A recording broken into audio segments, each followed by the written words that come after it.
À l'occasion de la 19e édition de Patrimoines écrits en Bourgogne-Franche-Comté, centrée sur la thématique des voyages, partez à la rencontre d'historiens, auteurs et scientifiques qui ont parcouru des terres proches ou éloignées. Leurs collections, leurs récits et leurs découvertes font encore aujourd'hui l'histoire du patrimoine écrit.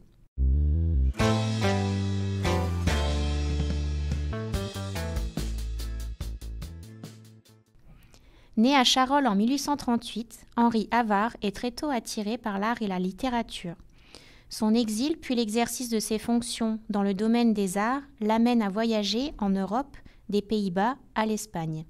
À sa mort en 1921, il lègue à la médiathèque de Mâcon un ensemble remarquable de 7000 volumes datés du XVIe au XXe siècle. Son originalité tient à sa richesse en ouvrages consacrés aux beaux-arts, aux arts décoratifs et à l'art hollandais en particulier. Lamartine décide d'entreprendre, comme certains écrivains contemporains, une exploration de l'Orient pour découvrir l'islam et les lieux saints qui lui sont chers. En septembre 1832, il arrive à bord de l'Alceste à Beyrouth, accompagné de sa famille, avec laquelle il visite le Liban, la Turquie ou encore Israël. À la fin du XVIIIe siècle, Napoléon émerveille déjà les Occidentaux avec la publication de la description de l'Égypte. Quelques décennies plus tard, Lamartine mélange autobiographie, narration et poésie pour livrer ses souvenirs et impressions sur les merveilles qu'il a pu observer en Orient. À la médiathèque de Mâcon, les tomes 3 et 4, qui rassemblent plus de 700 feuillets manuscrits du voyage en Orient, sont conservés dans la collection Alphonse de Lamartine.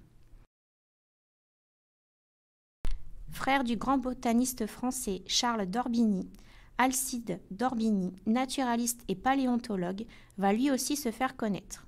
En effet, en juin 1826, il prend part à une grande expédition en direction de l'Amérique du Sud. Durant un peu plus de 7 années, la Patagonie, le Brésil, l'Uruguay, l'Argentine, le Chili, le Pérou et la Bolivie sont ainsi traversés et explorés. De nombreux spécimens vont être observés, décrits et même rapportés pour certains. Ce n'est qu'en 1847 que sont édités les volumes de textes et de planches du voyage de l'Amérique méridionale, référencés dans le Fonds général ancien de la médiathèque de Mâcon.